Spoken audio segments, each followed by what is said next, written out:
A silent surge, valley fever on track for record numbers in California.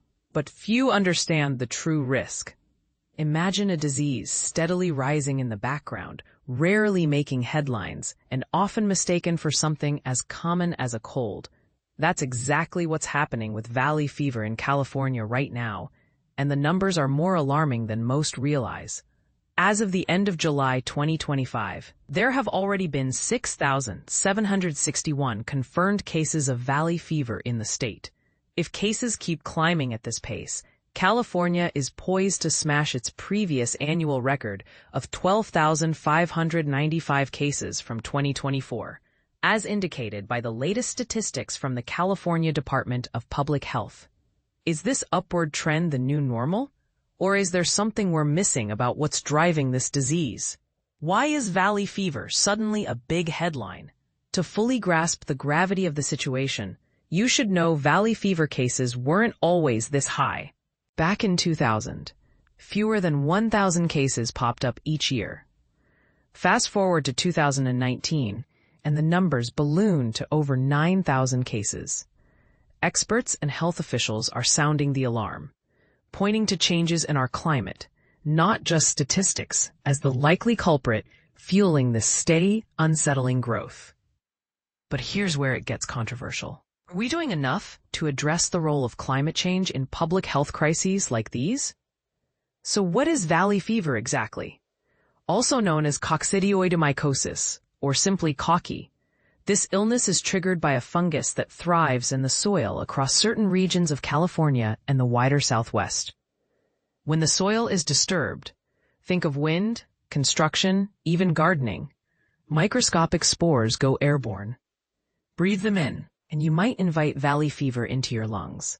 The resulting symptoms sound familiar: a cough, fever, chest discomfort, ongoing fatigue, and in some unfortunate cases, weeks or months of feeling simply worn out. Because these symptoms mimic other respiratory illnesses like pneumonia or even COVID-19, misdiagnosis is incredibly common. People can go undiagnosed or receive treatments that don't actually help, which can create frustrating and even risky delays in getting the right care. Most people may never even know they've inhaled the spores. Their bodies simply handle it. However, certain groups face a higher risk of becoming seriously ill. Pregnant women, those with weakened immune systems, adults over 60, people with diabetes, and workers regularly exposed to dust, such as those in construction or agriculture, should be particularly vigilant. According to the CDC, between 5 to 10% of infected individuals can develop severe, lasting lung issues. For about 1%, the infection can actually spread outside the lungs, attacking organs like skin, bones, joints, or even the brain. While many recover without intervention, those facing more serious infections may need strong antifungal medications, and some could end up hospitalized. The hotspots, where valley fever hits hardest. The disease's name comes from California's Central Valley, the San Joaquin Valley, which was once ground zero for most cases. Now, the landscape is shifting, literally and figuratively. Infection rates are climbing in various other counties. If you live in Fresno, Madera, San Joaquin, Stanislaus, Kern, Merced, San Luis Obispo, Tulare, Kings, Monterey, Santa Barbara, or Ventura, this story is particularly close to home. Kern County still leads in total cases, reporting a whopping 1,945 infections as of July 2025. Though, interestingly, this represents a small dip from previous years.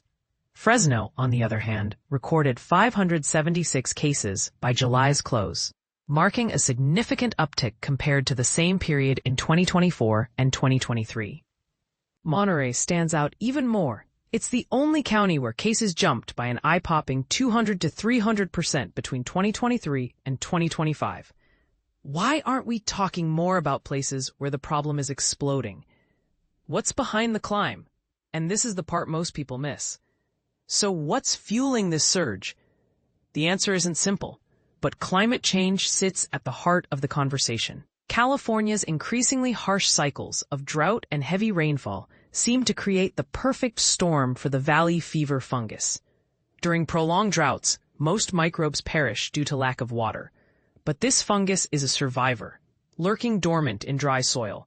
Once the rains arrive, it springs back to life, releasing clouds of infectious spores into the air.